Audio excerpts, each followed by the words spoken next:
하나님께서 주신 말씀 함께 읽겠습니다. 이방 사람과 유대 사람 양쪽 모두 그리스도를 통하여 한 성령 안에서 아버지께 나아가게 되었습니다. 그러므로 이제부터 여러분은 외국 사람이나 나그네가 아니요 성도들과 함께 시민이며 하나님의 가족입니다. 아멘.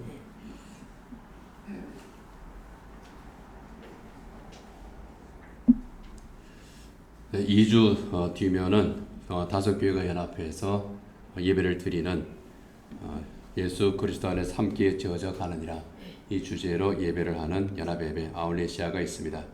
그래서 에베소서 2장을 우리가 본문으로 해서 계속 하나님의 말씀을 생각을 하고 있습니다. 오늘은 두 번째 시간이고요. 그리고 오늘 특별히 성령 강림 주일입니다. 그래서 성령 하나님의 사역에 대해서 또 우리가 성령 인도하심 가운데에서 또 아울레시아를 준비하기를 우리가 다짐하는 가운데 오늘 하나님의 말씀으로 함께 은혜를 나누겠습니다. 예수님께서는 부활하신 후 40일이 되었을 때는 바로 그날에 승천을 하셨습니다. 예수님께서 승천하신 곳을 성경은 분명하게 말씀을 합니다. 감람산입니다. 이 감람산은 예수님께서 기도하러 다니던 그런 산이기도 합니다. 겟세마네 동산이 바로 그곳에 있습니다. 이 감람산에서 예수님께서는 하늘로 올라가셨죠. 제자들이 보는 곳에서 올라가셨습니다. 하늘로 올라가심 자체를 승천이라고 하고요. 예수님께서 승천하셔서 본래 자리로 돌아가심을 또 승귀라고 그 귀한 자리로 돌아가셨다 해서 또 승귀라고 그렇게 말하기도 합니다. 예수님께서 하늘로 올라가시는 그 장면들은 마태복음 28장과 또 사도행전 1장에 소개되어 있습니다. 예수님께서 하늘로 올라가실 때 그 장면을 묘사하면서 성경은 우리에게 크게 두 가지의 약속과 두 가지의 명령을 우리에게 전달을 합니다. 그 두 가지 약속 가운데 그 첫 번째는 예수님께서는 다시 오신다고 하는 그러한 약속입니다. 사도행전 1장 11절입니다. 같이 한번 읽겠습니다. 갈릴리 사람들아 어찌하여 하늘을 쳐다보면서 서 있느냐 너희를 떠나서 하늘로 올라가신 이 예수는 하늘로 올라가시는 것을 너희가 본 그대로 오실 것이다 하고 말하였다. 예수님께서는 올라가신 그대로 다시 오신다는 겁니다. 여기에서 가장 중요한 것은 예수님께서 다시 오신다는 겁니다. 이것은 주님께서 우리에게 친히 하신 약속입니다. 우리는 이 약속을 믿습니다. 두 번째 약속은 제자들이 성령으로 세례를 받을 것이라고 하는 약속입니다. 사도행전 1장 5절입니다. 같이 읽겠습니다. 요한은 물로 세례를 주었으나 너희는 여러 날이 되지 않아서 성령으로 세례를 받을 것이다. 여기에서 요한의 세례는 회개의 세례입니다. 그 죄를 깨닫고 하나님 내 죄를 용서해 주십시오 라고 하는 그 회개의 세례입니다. 여기에 성령의 세례는 그거는 차원이 다른 겁니다. 그 회개의 세례를 넘어서 우리를 구원하시는 그리고 우리가 하나님의 사람이 되게 하는 우리를 거듭나게 하시는 그 세례입니다. 이 성령 세례에 대한 약속입니다. 이 약속을 하셨고 이 약속대로 우리 예수님께서는 재림하시고 재림하실 때까지 보혜사 성령께서 우리와 함께 하시면서 우리를 도우시고 인도를 하실 겁니다. 그리고 두 가지 명령을 주셨습니다. 그 첫째는 예루살렘을 떠나지 말라고 하는 명령입니다. 사도행전 1장 4절입니다. 같이 읽겠습니다. 너희는 예루살렘을 떠나지 말고 내게서 들은 아버지의 약속을 기다려라. 예루살렘을 떠나지 말라. 이 예루살렘은 복음이 시작되는 곳입니다. 우리 주님께서 그들에게 약속하신 것이 성취되는 곳입니다. 그래서 예수님께서는 그곳을 떠나지 말라고 말씀을 합니다. 그곳에서 하나님의 약속이 이루어질 것이니 너희들은 바로 그곳에 머물러 있으라 하는 겁니다. 두 번째는 세상 사람들을 제자로 삼으라고 하는 교회의 명령입니다. 마태복음 28장 19절이야 20절입니다. 같이 읽겠습니다. 그러므로 너희는 가서 모든 민족을 제자로 삼아서 아버지와 아들과 성령의 이름으로 세례를 주고 내가 너희에게 명령한 모든 것을 그들에게 가르쳐 지키게 하여라. 보아라, 내가 세상 끝날까지 항상 너희와 함께 있을 것이다. 모든 민족을 제자로 삼아라. 아버지, 아들과 성령의 이름으로 세례를 주어라. 내가 너희에게 명령한 모든 것을 그들에게 가르쳐 지키게 해라. 교회의 명령입니다. 교회를 통해서 복음을 전하고 복음을 통해서 하나님의 사람들을 불러 모으는 이 교회를 건설하는 이 명령을, 이 사명을 제자들에게 주셨습니다. 이 두 가지 약속과 두 가지 명령을 제자들은 가슴에 품었습니다. 예수님께서 승천하신 후에 제자들은 예수님의 말씀대로 예루살렘으로 들어갑니다. 이 예루살렘에는 마가 요한의 어머니 마리아의 집이 있습니다. 통칭 마가의 다락방으로 알려진 바로 그 집이 있습니다. 이 마가의 다락방은 예수님께서 제자들과 함께 마지막 식사를 나누시면서 성만찬을 제정하신 바로 그 장소로 추정되는 곳이기도 합니다. 바로 그곳에 제자들이 모였습니다. 모인 제자들이 한 일은 한 가지였습니다. 기도회입니다. 우리 주님께서 말씀하신 성령을 기다리는 그 기도회입니다. 이 기도회로 제자들이 모였고 이 기도회로 모인 지 열흘이 지났습니다. 열흘째가 되었을 때에 그곳에 아주 특별한 사건이 일어납니다. 사도들과 또 다른 제자들, 예수님의 어머니와 또 여러 사람들이 함께 모였던 120명이 모였던 바로 그곳에 아주 놀라운 사건이 일어납니다.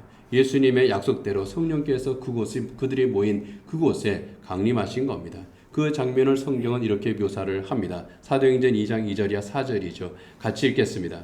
그때에 갑자기 하늘에서 세찬 바람이 부는 듯한 소리가 나더니 그들이 앉아있는 온 집안을 가득 채웠다. 그리고 불길이 솟아오를 때 혓바닥처럼 갈라지는 것 같은 혀들이 그들에게 나타나더니 각 사람 위에 내려 앉았다. 그들은 모두 성령으로 충만하게 되어서 성령이 시키시는 대로 각각 방언으로 말하기 시작하였다.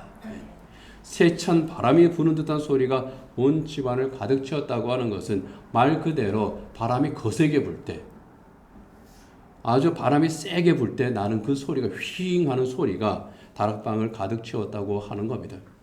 불길이 솟아오를 때 혓바닥이 갈라지는 것 같은 그 혀들이 나타나 각 사람 위에 내려앉았다고 하는 것은요, 성령께서 각 사람에게 임재하시는 모습을 묘사를 한 겁니다. 그럴 것이다가 아니라 실제로 그런 모습, 그런 그 느낌으로 이 제자들이 성령의 세례를 받았다는 겁니다. 이 성령 세례를 받을 때에 다른 사람들이 이해할 수 없는 그런 감각, 바람이 아주 강한 바람이 부는 소리, 휘잉 하는 정말 성령께서 임재하실 때의 그 느낌, 그것을 그렇게 표현을 한 겁니다. 각 사람이 한 사람 한 사람 위에 성령께서 임하시고 성령께서 임하신 그 임하신 성령께서 그들의 영혼을 뜨겁게 하시는 것, 그것을 또 갈라지는 불길이 갈라지는 것처럼, 그러면 혀와 혀처럼 갈라지는 그 성령의 모습을 그렇게 그 형상을 이 다른 사람들이 이해할 수 있는 감각으로 그렇게 설명을 한 거죠. 중요한 것은 성령께서 그들에게 임하셨다고 하는 겁니다. 그들이 성령을 받았습니다. 그들이 성령 세례를 받고 성령으로 충만함을 받았습니다. 여기에 충만함으로 받았다고 하는 그 말의 의미는요, 이 안에 가득 흘러 넘쳐서 내 것이 없이 오직 성령으로 완전히 채워졌다고 하는 그런 의미입니다. 성령으로 충만함을 받은 제자들, 그 제자들의 입이 열리기 시작했습니다. 그것을 방언이라고 오늘 성경은 말씀합니다. 성경에서 나타나는 방언은 크게 두 종류입니다. 하나는 우리가 흔히 말하는 신비한 언어, 천국의 언어라고 하는 그 방언입니다.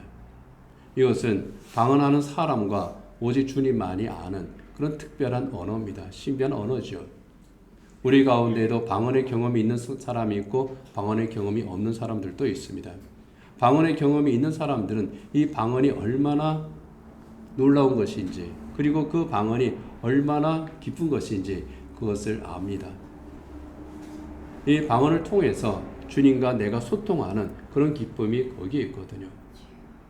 그러나 이 방언은 다른 사람들이 알아듣지 못한다고 하는 그러한 면이 또 있습니다. 그래서 사도 바울은 방언하는 것 자랑하지 말고 방언을 할 때에는 은밀하게 기도할 때 그때 하는 것이 가장 좋다. 그리고 이 방언은 자랑하는 도구가 절대로 아니다.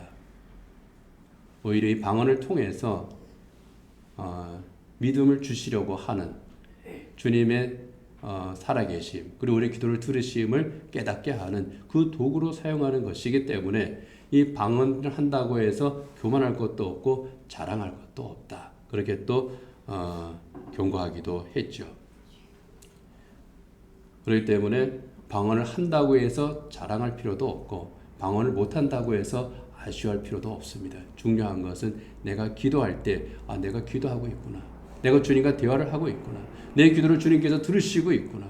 그리고 주님과 대화함으로써 내가 이 안에 차오르는 그 기쁨이 있습니다. 확신이 있습니다. 감사가 있습니다. 그것이 있으면은 되는 겁니다. 그리고 우리가 다른 사람들이 알아들을 수 있는 말로 우리가 기도할 때 그 기도가 다른 사람에게 전달이 되고 감동이 된다면은 오히려 그것이 더 귀하고 더 유익이 될 수도 있는 거죠. 그렇기 때문에 방언으로 자랑할 것도 없고 못한다고 해서 또 아쉬워할 것도 없다 하는 겁니다. 그런데 여기에 오순절에 제자들이 받은 그 방언은 그러한 방언이 아닙니다. 외국어입니다. 그 당시 예루살렘에는 서로 다른 나라에서 온 유대들이 많이 있었습니다. 사도행전 2장에 보면은 한 10여 개가 넘는 그런 나라에서 유대인들이 몰려와 있었습니다. 근데 그들이 제자들이 하는 말들을 들었습니다. 제자들이 하는 말을 듣는데 전부 자기 출신지의 그 언어로 다 알아듣는 겁니다. 요즘으로 하면은 일본에서 온 사람이 일본말로 알아듣고 미국에서 온 사람이 미국말로 알아듣고 중국에서 온 사람이 중국말로 알아듣는 겁니다. 자기 출신지 언어로 그 말을 다 알아듣습니다. 그 장면을 사도행전 2장 7절에 12절에서 이렇게 설명을 하고 있습니다. 같이 한번 읽겠습니다. 그들은 놀라 신기하게 여기면서 말하였다. 보시오, 말하고 있는 이 사람들은 모두 갈릴리 사람들이 아니오. 그런데 우리 모두가 저마다 태어난 지방의 말로 듣고 있으니 어찌 된 일이오. 우리는 저들이 하나님의 큰 일들을 방언으로 말하는 것을 듣고 있어. 사람들은 모두 놀라 어쩔 줄 몰라서 이게 도대체 어찌된 일이오 하면서 서로 말하였다. 예, 그 뒤에 그죠? 이 갈릴리 사람들, 이스라엘을 떠난 적이 없는 이 유대인들이 하는 말을 우리가 온갖 말로 다 알아듣고 있어. 요즘으로 말하면 순수한 토종 한국인, 외국으로 가는 하나도 할 줄 모르는 그 한국인이 하는 말을 우리가 다 알아듣고 있으니 야, 이게 도대체 어떻게 된 일입니까? 그런데 그 내용을 그들이 또한 분명하게 알아듣습니다. 저들이 하나님의 큰 일을 방언으로 말하는 것을 우리가 듣고 있습니다. 알아듣는 방언. 그들이 태어난 곳에서 그들이 알고 있는 그 언어로 들려지는 하나님의 말, 하나님의 말씀. 이것은 초자연적인 성령의 역사였습니다. 이 초자연적인 성령의 역사 앞에서 사람들은 놀랄 수밖에 없었던 겁니다. 그들이 들은 하나님의 큰 일, 바로 그것은 우리 주님의 십자가죠. 부활의 사역이죠. 사도행전 2장 36절 간단히 말씀을 하고 있습니다. 같이 읽겠습니다. 그러므로 이스라엘 온 집안은 확실히 알아두십시오. 하나님께서는 여러분이 십자가에 못 박은 이 예수를 주님과 그리스도가 되게 하셨습니다. 하나님께서는 여러분이 십자가에 못 박은 이 예수를 다시 살아나게 하셔서 주님과 그리스도가 되게 하셨습니다. 여러분은 바로 이 예수 그리스도를 믿어야 구원을 받습니다. 이것이 베드로와 성령 충만함을 받은 그 120명의 제자들이 예루살렘 거리에 뛰쳐나가서 외쳤던 그 복음의 내용들이었습니다. 그 복음을 들은 사람들, 그 사람들에게 또 특별한 일이 일어나기 시작했습니다. 그들의 마음이 찔린 겁니다. 그들의 마음이 열리기 시작한 겁니다. 그들은 제자들에게 묻습니다. 그러면 우리가 어떻게 해야 됩니까? 그렇다면 우리가 어떻게 해야 됩니까? 베드로가 그들에게 이렇게 선포합니다. 사도행전 2장 38절이죠. 같이 읽겠습니다. 베드로가 대답하였다. 회개하십시오. 그리고 여러분 각 사람은 예수 그리스도의 이름으로 세례를 받고 죄 용서를 받으십시오. 그리하면 성령을 선물로 받을 것입니다. 회개하십시오. 어떤 회개입니까? 예수님을 십자가에 못 박아 죽인 바로 그 죄를 회개하라는 겁니다. 하나님의 아들을 믿지 아니하고 예수님을 십자가에 못 박아 죽인 바로 그 모든 죄를 회개하고 예수님의 이름으로 세례를 받으라고 하는 겁니다. 그리고 그 죄 용서함을 받으라. 그래하면 성령을 선물로 받을 것이라. 그 모든 것을 깨닫게 하고 그 모든 죄를 대속하신 우리 주님으로 말미암아 구원을 받는 그 은혜를 당신들이 선물로 받습니다. 이것이 베드로가 전하는 복음이었습니다. 이 베드로의 선포를 들은 그 사람들이 회개했습니다. 예수님을 십자가에 못 박아 죽이는데 동참을 했던 그 죄들을 회개했습니다. 예수 그리스도를 구주로 영접을 하는 세례를 받았습니다. 놀라운 일이 바로 그곳에서 일어난 겁니다. 성령께서 오순절 마가연의 다락방에 강림하셨을 때에 그곳에서 기도하던 120명의 제자들이 성령 충만의 은혜를 받았고 성령 충만의 은혜를 받은 그들이 나가서 복음을 증언할 때에 그 복음을 들은 모든 사람들이 그 영혼이 열리고 그들이 자기의 죄를 회개하고 예수님을 구주로 영접하는 사건이 바로 그곳에서 일어났습니다. 그 숫자가 3,000명이나 되었다고 성경을 말씀을 합니다. 그리고 그들은 제자들과 함께 그리스도인이 되었고 그들은 제자들과 함께 공동체를 이루었습니다. 바로 그날이 오순절이었습니다. 바로 그날을 우리는 성령 강림절이라고 합니다. 이 성령 강림절은 교회가 시작된 날이기도 합니다. 성수교회 설립일은 7월 1일이지만은 교회의 모든 교회가 시작된 바로 그 날은 바로 이 성령 강림절입니다. 성령께서 강림하셨고 그리고 이제 제자들이 나아가서 복음을 증언하기 시작하면서 우리 주님께서 제자들에게 말씀하신 대로 명령하신 대로 유다와 사마리아 땅끝을 향해서 이 복음이 확산되기 시작합니다. 그들의 입을 통해서 복음이 전파되었습니다. 유대인들뿐만이 아니라 이방인들에게도 복음이 전해졌습니다. 복음을 들은 사람들이 구원을 받는 놀라운 일들이 일어났습니다.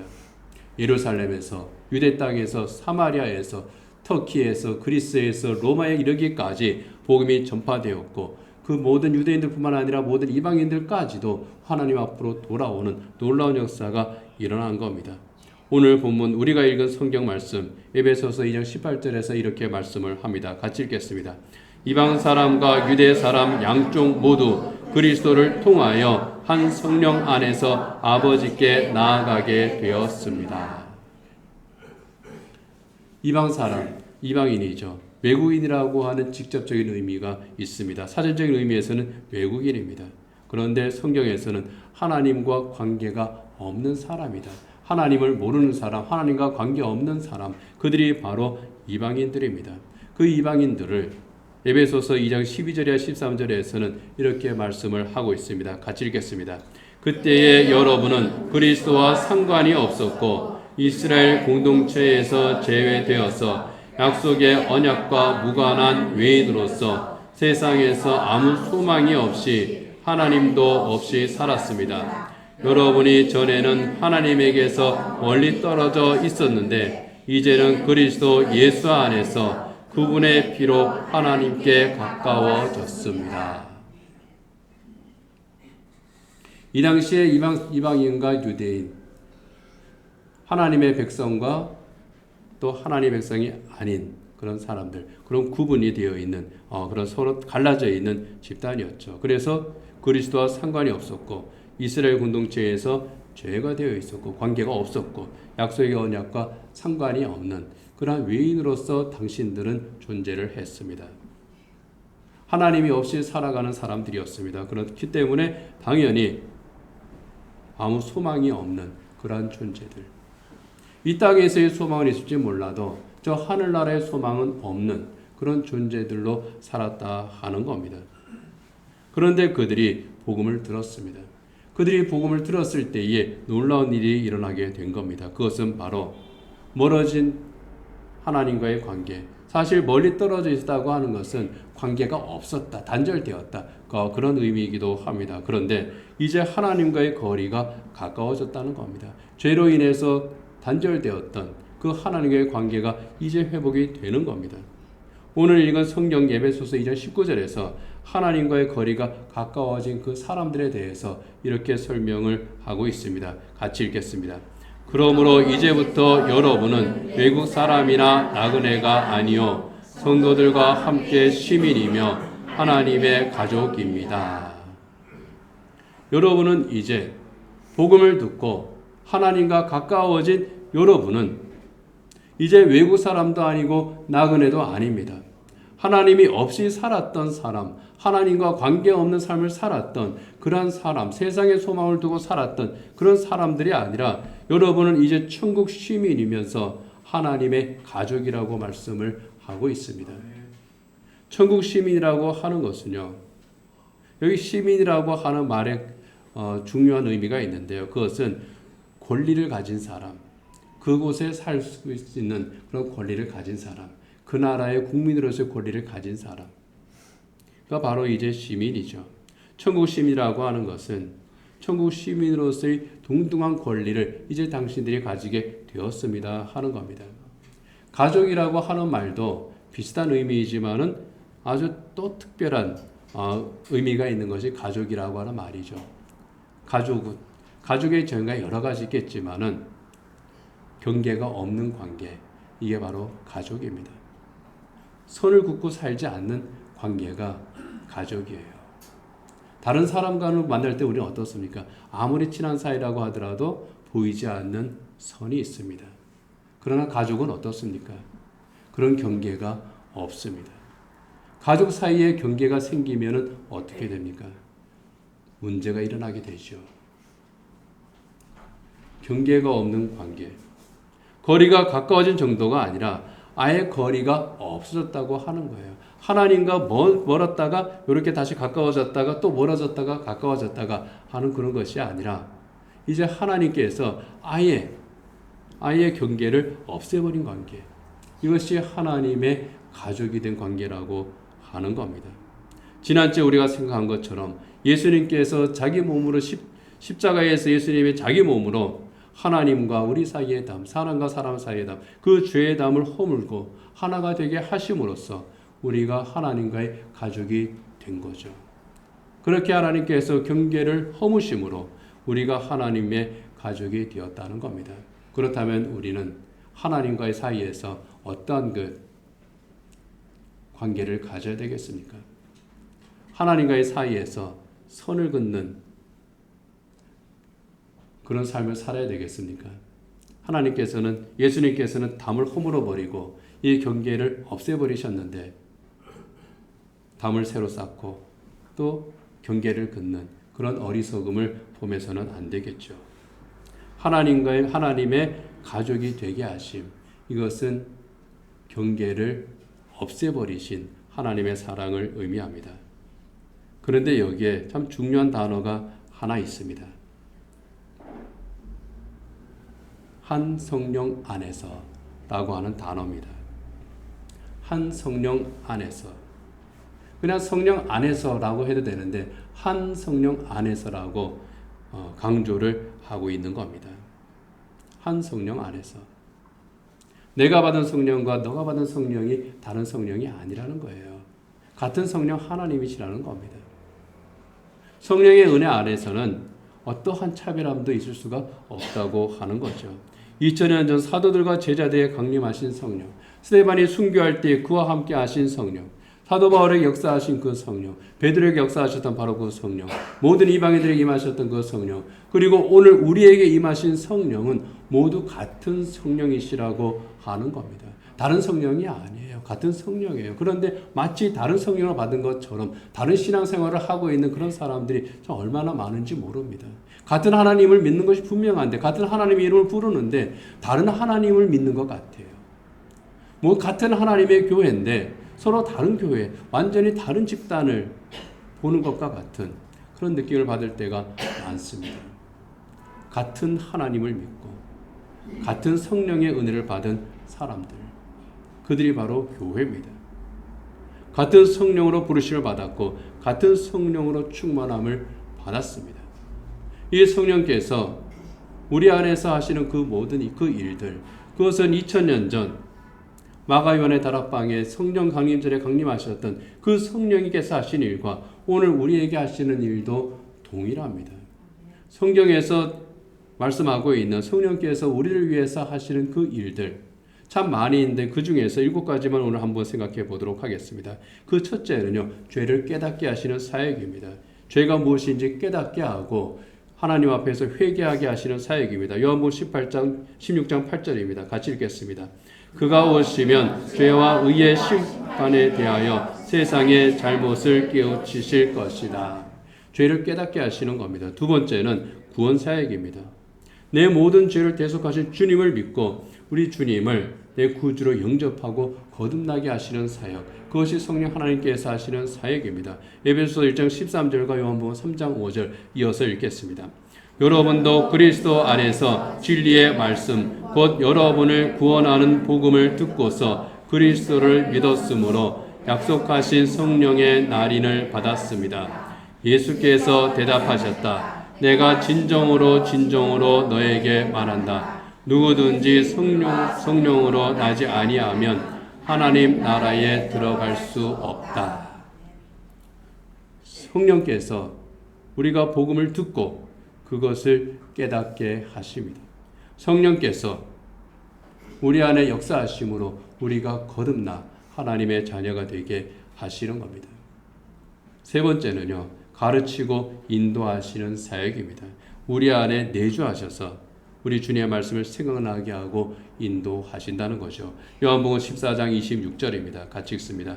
그러나 보혜사 곧 아버지께서 내 이름으로 보내실 성령께서 너희에게 모든 것을 가르쳐 주실 것이며 또 내가 너희에게 말한 모든 것을 생각나게 하실 것이다.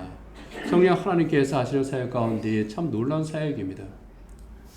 우리의 삶 가운데에서 하나님의 말씀이 생각나게 하시는 사역, 얼마나 큰 은혜인지 모릅니다. 여러분이 고난을 당할 때, 힘든 일을 당할 때에, 그때에 어떤 결정의 순간에 있을 때에 성경 말씀이 여러분에게 기억이 난다고 하면은 그것보다 큰 은혜, 놀라운 은혜는 없습니다. 성령 하나님께서 그 말씀을 우리가 기억하게 하시고 또 그 말씀을 통해서 우리가 어떻게 해야 될 것인지 그것을 가르쳐 주시고 또 거기에 순종함으로 큰 열매를 맺을 수 있는 그런 그리스도인이라면 그보다 복된 성도들이 없습니다. 하나님의 말씀을 깨닫게 하시는 사역. 그렇다면 우리가 할 일은 주님의 말씀을 제가 깨닫고 주님의 말씀을 기억하고 또 그때의 적절한 하나님의 말씀으로 인도함 받게 하여 주옵소서. 우리가 기도를 해야 되겠죠. 그래서 네 번째 사역은 성령께서 우리의 기도를 도우시는 사역입니다. 성경께서는 우리의 기도를 우리가 기도할 때 기도를 도울 뿐만 아니라 우리가 기도하지 못할 때에조차라도 성령께서 우리를 위해서 기도하신다고 말씀을 하고 있습니다. 로마서 8장 26절입니다. 같이 읽습니다. 이와 같이 성령께서도 우리의 약함을 도와주십니다. 우리는 어떻게 기도해야 할지도 알지 못하지만 성령께서 친히 이루 다 말할 수 없는 탄식으로 우리를 대신하여 간구하여 주십니다. 우리는 어떻게 기도해야 될지 모릅니다. 기도하기는 기도하지만은 그냥 내가 생각나는 대로 기도를 합니다. 내 마음이 가는 걸 따라 기도를 합니다. 그래서 때로는 우리가 정말 기도를 해야 되는데 기도를 하지 못할 때도 참 많이 있습니다. 그러나 성령께서 바로 그러한 우리의 어리석음과 약함을 도와주신다는 겁니다. 그렇다면은 내가 기도하지 않아도 성령께서 나를 위해서 대신해서 기도해 주시니 나는 기도하지 않아도 되겠구나. 그게 아닙니다. 우리가 어떻게 기도해야 할지 모르지만 그래서 내 입에서 나오는 이 기도가 정말 엉터리 기도일 때라도 하나님의 마음에 들지 못하는 그런 기도라고 할지라도 주의 뜻과 반대되는 기도가 혹시 우리가 한다고 할지라도 바로 그 기도에 성령께서 간섭을 해 주신다는 겁니다. 성령께서 내 기도에 간섭하심의 은혜입니다. 그래서 우리가 기도를 하다 보면은 어떠한 것을 경험하게 됩니까? 우리 주님께서 하신 것 같은 기도를 경험할 때가 있습니다. 내 뜻대로 마시옵고 하나님 뜻대로 하옵소서. 그 하나님의 뜻이 무엇인지 내 입으로 고백하게 되는 자리에까지 이르게 되는 그런 경우를 우리가 기도하는 가운데 체험을 합니다. 나의 연약함을 도우셔서 내 기도를 바른 기도가 되게 하시는 그런 성령 하나님의 사역입니다. 그렇기 때문에 우리가 할 일은 뭡니까? 기도하는 거예요. 내가 기도를 어떻게 될지 모르겠습니다. 모르니까 기도를 하는 겁니다. 기도할 때에 은혜가 있습니다. 다섯 번째, 성령의 사역은요, 성도를 거룩하게 하시는 사역입니다. 이 거룩함이라고 하는 것은 구별됨이죠. 하나님 앞에서 이 세상에 대해서 성도가 구별된 삶을 살게 하는 것, 그렇게 인도하시는 것이 성령의 사역입니다. 데살로니가후서 2장 13절입니다. 같이 읽겠습니다. 하나님께서는 여러분을 성령으로 거룩하게 하시고 진리를 믿게 하여 구원에 이르게 하시려고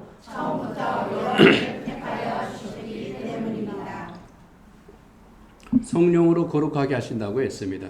내가 스스로 거룩하게 되는 것이 아닙니다. 우리는 약합니다. 우린 죄인입니다. 우린 부족합니다. 우리는 고집이 셉니다. 내 스스로 거룩하게 되려고 할 때에 어느새 나의 그 교만함이 이 안에서 자라납니다. 나는 이만큼 거룩한데, 또는 내가 이만큼 하면 되지 않았어? 하는 그러한 마음들, 이러한 것들이 여기에서 올라오게 되는 겁니다. 스스로 거룩하게 될 수가 없는 겁니다. 우리의 자리는 하나님 앞에서의 겸손의 자리입니다. 낮아진 자리입니다. 나는 부족합니다. 나는 할 수 있는 것이 없습니다. 오직 성령 하나님께서 나를 도우셔서 정말 이 세상에서 하나님의 백성으로 구별된 삶을 살게 해 주십시오. 이것이 바로 우리가 있어야 될 자리고, 그렇게 할 때에 우리를 거룩하게 하시는, 정말 거룩할 수 있게 하시는 우리 성령 하나님의 그 능력을 우리가 힘을 입을 수 있는 겁니다. 그리고 여섯 번째는 다양한 은사를 우리에게 주시는 그 사역입니다. 각 사람이 가지고 있는 그 능력이 따로 있습니다. 달란트가 있습니다. 그 달란트가 무엇인지 알고 이 달란트를 통해서 내가 어떻게 해야 되는 것인지, 하나님께 내가 어떻게 내 삶을 통해서 내게 주신 이 달란트를 통해서 영광을 받으시게 할 수 있을 것인지, 주의 복음을 위해서 내가 헌신할 수 있을 것인지, 하나님께서 내게 주시는 정말 이 복된 삶을 내가 제대로 온전하게 살아갈 수 있을 것인지, 하나님께서 내게 허락하신 그 모든 것을, 이 은사들을, 하나님의 이 은혜의 선물들을 통해서 하나님께서 교회를 세우고 교회 유익을 나누게 하시는데 나를 어떻게 사용하실 것인지 그것을 깨닫게 하시는 사역, 달란트를 주시고 그 달란트를 사용할 수 있게 하는 그 사역이 바로 성령 하나님의 사역이라는 겁니다. 고린도전서 12장 4절과 7절 같이 읽겠습니다. 은사는 여러 가지지만 그것을 주시는 분은 같은 성령이십니다. 각 사람에게 성령을 나타내시는 것은 공동 이익을 위한 것입니다. 여기에 공동 이익이라고 하는 것은 교회 이익을 의미를 합니다. 주님께서 세우신 교회 이익입니다. 내 이익이 아니라 주님의 이익, 교회를 통해서 하나님께서 받으시는 그 이익입니다. 일곱 번째는 열매 맺는 삶을 살게 하시는 사역입니다. 성령의 인도하심을 따라서 그리스도인의 삶이 정말 하나님께서 기뻐하시는 그리스도인의 복된 열매를 맺게 하신다는 겁니다. 이 성령의 열매를 갈라디아서 5장 22절에 23절에서 9가지로 우리에게 말씀을 하고 있습니다. 같이 읽겠습니다. 그러나 성령의 열매는 사랑과 기쁨과 화평과 인내와 친절과 선함과 신실과 온유와 절제입니다. 이것들을 막을 법이 없습니다.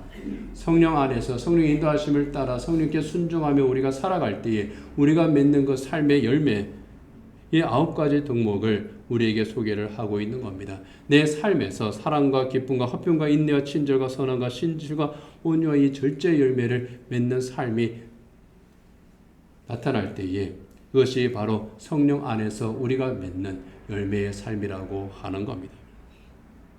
이 모든 사역들 한 성령께서 모든 성도들에게 동일하게 행하시는 일이라고 하는 겁니다. 한 성령께서 일하심으로 모든 죄인들이 구원을 받았습니다.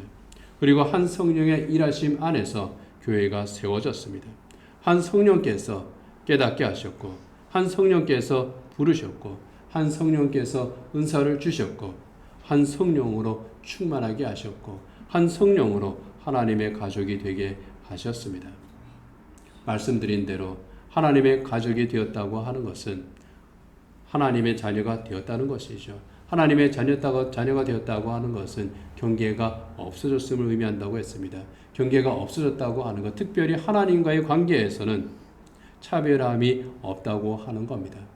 유대인과 이방인의 구별, 그 차별이 없어진 모두가 한 하나님의 자녀인 바로 그 관계, 하나님의 사랑을 받기에 차별함이 없는 관계를 말합니다.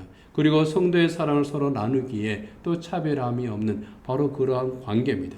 차별함이 없을 뿐만 아니라 한 성령 안에서 정말 주님께서 주시는 그 기쁨을 함께 나누고 또 우리가 삶 가운데에서 우리가 겪게 되는 아픔과 슬픔이 있을 때 그것을 함께 나누고 또 그것을 이해하고 함께 보듬고 함께 기도하고 그럼으로써 함께 그리스도를 닮아가는 믿음의 형제 자매들, 그들이 바로 교회라고 하는 겁니다. 이렇게 주님께서 세우신 교회입니다. 그리스도를 통해서 성령 안에서 하나님 앞에 나아가 하나님께서 우리를 하나님의 가족으로 삼으신 이 귀하고 복된 교회입니다. 오늘 성령 강림절입니다. 우리 성수교회가 바로 그런 교회가 되기를 원합니다. 에베소가 초대교회에서 유대인과 이방인들이 서로 갈라져서 갈등을 할 것처럼 정말 우리 안에서 그런 갈등이 일어나지 않기를 원합니다. 주님께서 하나가 되시게 하신 교회, 정말 서로를 주님의 사랑으로 사랑할 수 있는 한 성령 안에서 함께 지어져가는 바로 그러한 교회. 이를 위해서 우리는 성령 충만하기를, 성령의 능력으로 구원 역사가 일어나는 우리 교회가 되기를, 그리고 한 성령 안에서 우리 모두가 믿음의 한 가족으로 세워져가는 그런 교회가 되기를, 그 가운데에서 하나님께서 기뻐하시는 참된 부흥의 영광이 일어날 수 있는 그런 교회가 되기를, 바로 그렇게 세워져가는 정말 복된 우리 성수교회가 되기를 원합니다. 기도하겠습니다. 다 같이 눈을 감으십시오. 그리고 침묵 가운데 기도하시기를 바랍니다. 성령의 은혜로 우리가 하나님과 가까워졌음을, 성령의 은혜로 우리가 복음을 깨닫고 주님을 영접하고 성령의 은혜로 우리가 거듭나서 하나님의 자녀가 되었음을 하나님 앞에 우리가 감사하기 원합니다. 이 은혜를 차별함이 없이 하나님께서 우리에게 주셨음을 또한 우리가 생각하고 우리의 믿음의 형제 자매들을 바라보기 원합니다. 혹시 나는 차별함이 없었는가? 혹시 나는 손을 긋고 믿음의 형제 자매를 대하지는 않았는가? 그것으로 인하여 서로 간에 보이지 않는 담이 생기지는 않았는가? 경계를 허물어 버리신 우리 주님, 하나님과 가까이 하게 하신 성령의 사역을 생각하면서 우리 자신을 돌아보고 또 우리의 성수교회가 성령 충만한 교회, 하나님 앞에서 서로 사랑하며 하나님께서 기뻐하시는 그 교회로 함께 세워가기를 다짐하시기 바랍니다.